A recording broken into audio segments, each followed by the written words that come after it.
बिस्मिल्लाहिर्रहमानिर्रहीम। मेरे प्यारे देशवासियों, हम और हमारी आर्थिक स्थिति बहुत ही खराब दौर से गुजर रही है। हमें सरकारों का योगदान और सहयोग चाहिए कि हमको इस विपदा से और इस परेशानी से निकाल दें जिस परेशानी में उन्होंने हमको डाला है। तो इस सिलसिले में अभी तक जो सरकार का रवैया आप सबके सामने है वो बहुत ही स्लो है, बहुत ही धीमी गति के साथ चल रहा है। वो गति इस बात का संकेत दे रही है कि ये विपदा कई साल और चलेगी, जिसको हम लोग बर्दाश्त नहीं कर पाएंगे। सरकार समय समय पर आश्वासन और भाषण और राशन हमको देती रहेगी, 5 किलो गेहूं और 2 किलो दाल। तो हमें सरकार से आश्वासन और भाषण नहीं चाहिए, हमें सरकार से ये सहयोग चाहिए कि वो हमारे देश को कोरोना फ्री घोषित करें और ये घोषित करें कि ये कोरोना एक साजिश था और विश्व का ये सबसे बड़ा झूठ था। इसके प्रोपेगेंडे ने टीवी चैनल्स के द्वारा जो प्रोपेगेंडा और जो टेरर हमारी समाज में फैलाया गया है, उससे हमारी समाज का हर नागरिक आतंकित है। हमारा 2 महीने का बच्चा वो भी मास्क लगाए हुए है। हमारा 70-80 ईयर्स ओल्ड हमारे बुजुर्ग वो भी मास्क लगाए हुए हैं। सारे लोग इनसिक्योर हैं, असुरक्षित महसूस करते हैं, डरते हैं, भयभीत हैं। समाज को भय की हालत में ढकेल दिया है। ऐसा लगता है जैसे दुश्मन रात को हमारे देश पर हमला करने वाला है। लोग उससे इतना भयभीत नहीं होते हैं जितना कोरोना से लोग भयभीत हो गए हैं, जबकि वो कोरोना एक नॉर्मल सी बीमारी है, कोई बहुत सीवियर नहीं है, कोई बहुत बड़ी नहीं है, जिसको कई लोगों ने चैलेंज किया है कि ये कोरोना उतना सीवियर नहीं है, उतना घातक नहीं है जितना घातक इसकी पब्लिसिटी की जा रही है। और पब्लिसिटी के जरिए से जो घातक हमारे दिलो दिमाग को किया जा रहा है उसका कोई उदाहरण नहीं है। तो मेरे देशवासियों, उठो, सभी समाज और वर्ग के लोग उठो और सरकारों से बात करो। सरकारें वरना सोती रहेंगी और इसका भुगतान हमको भुगतना पड़ेगा। सरकारों के पास धन है, उनको कोई प्रॉब्लम नहीं होगी, प्रॉब्लम आम नागरिक को होगी। आम नागरिक अपनी रोजमर्रा की जिंदगी को गुजारने के लिए परेशान है। मैं मोदी जी से कोई गुजारिश करता हूं कि वो अपनी वेशभूषा बदलकर, अपना चेहरा बदलकर समाज के उस ग्रुप में जाएं जो परेशान हैं, जो 80% आबादी पर डिपेंड है। उनकी संवेदनाएं और उनके विचार सुने, तब उनको पता चलेगा कि उनकी उस गलती से, उनके उस ब्लंडर से देश की जनता कितनी ज्यादा परेशान है। ईश्वर ने जिसने उनको शासन करने का समय दिया है वो भी देख रहा है कि उन्होंने शासन का कितना दुरुपयोग किया हुआ है।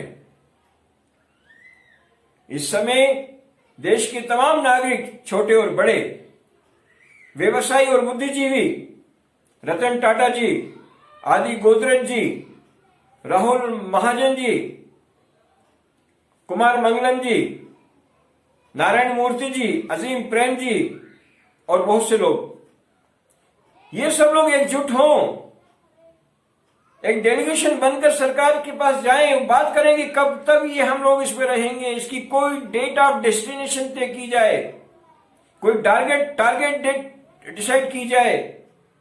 इस अनसर्टेनिटी माहौल में हमारे देश की इकोनॉमी हैंडिकैप्ड हो चुकी है,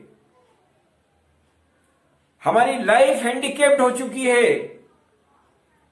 तो सरकारों का सहयोग चाहिए कि मोस्ट प्रायोरिटी पर बिहार के इलेक्शन को पोस्टपोन किया जाए, बिहार के इलेक्शन को पोस्टपोन किया जाए उसमें लगने वाले धन को देश की आम जनता को बांटा जाए और देश को इस खराब स्थिति से निकालकर देश को एक सही स्थिति में और सही पोजीशन पर लाया जाए। सब लोग, राजनीतिक लोगों को कोई दिलचस्पी नजर नहीं आती। उनका ध्यान देश की जनता की समस्याओं से ज्यादा उनको चुनाव जीतना है। Election commissioner mister Sunil Arora ji, उनसे भी मैं रिक्वेस्ट करता हूं कि ह्यूमन ग्राउंड पर प्लीज बिहार के इलेक्शन को पोस्टपोन कर दीजिए। वो समय और वो पैसा देश की जनता की जरूरत है, वहां लगाइए। आपके आसपास के लोग आपको नजर आते हैं, खुशहाल हैं, लेकिन आप जाइए बस्तियों में, आप मिलिए लोगों से, देखिए वो लोग किस कदर परेशान हैं। आप अपना वेशभूषा चेंज करिए। आप सुनील अरोड़ा एक आम नागरिक बन जाइए, अमित शाह जी एक आम नागरिक बन जाइए। आप अपना ट्रांसफिगर कराइए, आपका चेहरा चेंज कराइए। भागवत जी, आप भी चेंज होकर जाइए, पूछिए लोगों को, देखिए कि वो किस पीड़ा में गुजर रहे हैं। वो कितने लोगों ने अपनी घर की ज्वेलरी को मॉर्गेज किया हुआ है। तो प्लीज सरकार से भी मेरी गुजारिश है और जनता से भी गुजारिश है कि हम सब मिलकर इस विपदा से बाहर निकलें। कोरोना वायरस विश्व का सबसे बड़ा झूठ है। इसको प्रोजेक्ट किया गया है, इसको प्री प्लान किया गया है, इसको वेल इक्विप्ड किया गया है, इसको लीक प्रूफ किया गया है और देश की इकोनॉमी को बर्बाद किया गया है। जिसने भी इसको प्रोजेक्ट किया है, चाहे वो WHO हो या वर्ल्ड बैंक हो या UNO हो, जो भी हो, ईश्वर उसको छोड़ने वाला नहीं है। और जिसने उन लोगों को सपोर्ट किया है हमको बर्बाद करने में, उसको भी ईश्वर छोड़ने वाला नहीं है। मोदी जी, अमित शाह जी, भागवत जी, डॉक्टर हर्षवर्धन जी, बलराम भार्गव जी, प्लीज आप लोग ध्यान दीजिए। प्लीज हमको इस विपदा से निकालिए। जितने जल्दी हो सके समय को गवाइए मत, समय को वेस्ट मत करिए। R&D कीजिए, दिनों रात काम कीजिए, लेकिन देश को इस विपदा से निकाल दीजिए। ये गलतियां आप लोगों की है जिसकी सजा जनता भुगत रही है। अगर आप ये कहते हैं कि कोरोना पेंडेमिक है, तो आपने ट्रंप की विजिट को पोस्टपोन क्यों नहीं किया? आपने मध्य प्रदेश सरकार को गिराने को क्यों पोस्टपोन नहीं किया? आप लोग तो वहां बिजी रहे और कोरोना को हम पर इंपोज कर दिया। तो अभी आप ही की जिम्मेदारी है कि आप लोग हमको इस कोरोना वायरस से फ्री कराइए और ये डिक्लेयर करिए और नरेंद्र मोदी जी टीवी चैनल पर आकर देश को संबोधित करें कि मैंने झूठ बोला था, कोरोना मिथ्या है, कोरोना झूठ है, कोरोना नाम की कोई चीज नहीं है। टेस्टिंग मशीनों के अंदर एडजस्टमेंट है, टेस्टिंग मशीनों के अंदर प्रोग्रामिंग को चेंज किया गया है और जनता को बेवकूफ बनाया गया है।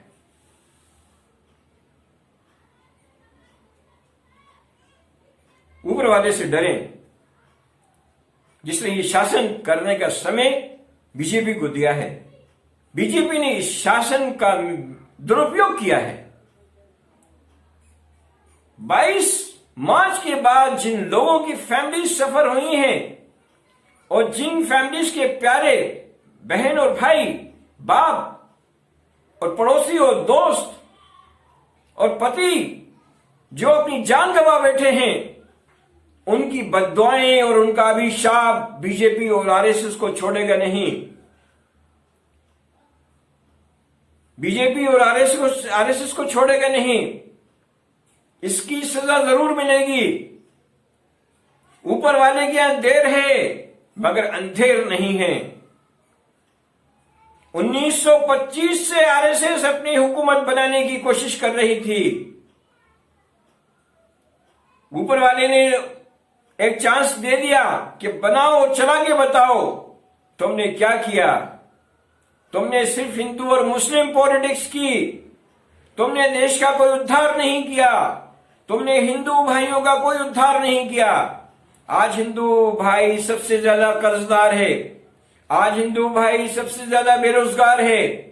आज हिंदू भाई के सबसे ज्यादा केसेस कोर्ट में चल रहे हैं। आज हिंदू भाई सबसे ज्यादा जेलों में और थानों के अंदर है। आज हिंदू भाई सबसे ज्यादा बीमार और हॉस्पिटलों में है। सबसे ज्यादा हमारा हिंदू भाई बेरोजगार है। तुमने हिंदू भाइयों को सिर्फ हिंदू मुस्लिम का विष देकर, उनका विष देकर उनको मुसलमानों के खिलाफ तैयार किया और तुमने कुछ नहीं किया।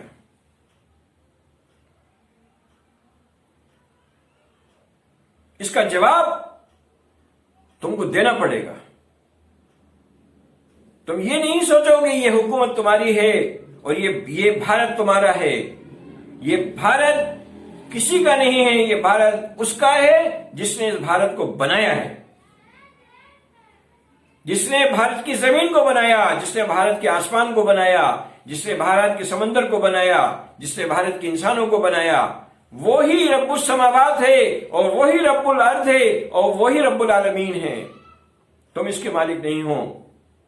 तुमको टेम्पररी तौर पर हुकूमत दी गई है जो जल्दी छिन जाएगी।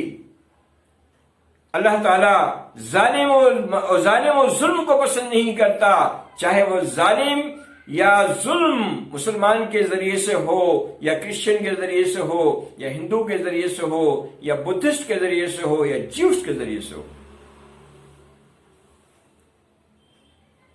अगर आप लोगों ने अपनी रवैये को ठीक नहीं किया, मैं आपको सचेत करता हूं कि आपकी हुकूमत 5 साल नहीं चलेगी। आप पूरी कोशिश कर लेना। आप ईवीएम मशीन को कितना ही हैंग कर देना, कितना ही हिंदुओं के दिमागों के अंदर मुसलमानों की और इस्लाम की नफरत को डाल देना, लेकिन ईश्वर के इख्तियार में सब कुछ है। जिस दिन वो चाहेगा आपका पासा पलट देगा। ईश्वर अहंकारी को पसंद नहीं करता। ईश्वर जालिम को और अत्याचारी को पसंद नहीं करता, बलात्कारी को पसंद नहीं करता। इसलिए आप अपना रवैया बदलिए।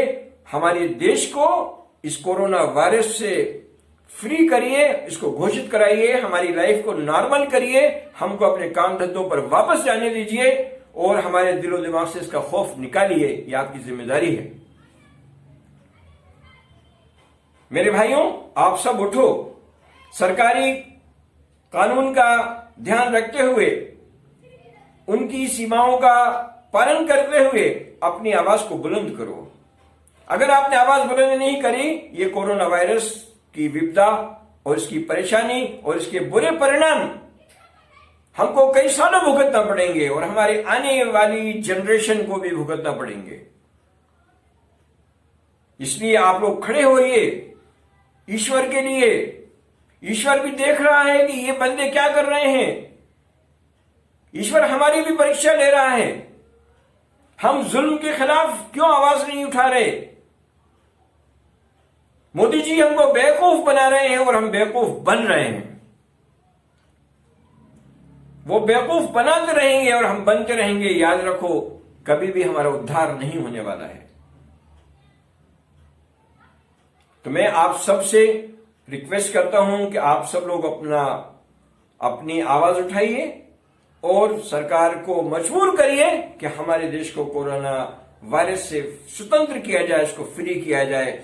हमें वैक्सीन नहीं चाहिए, हमें कोरोना फ्री चाहिए।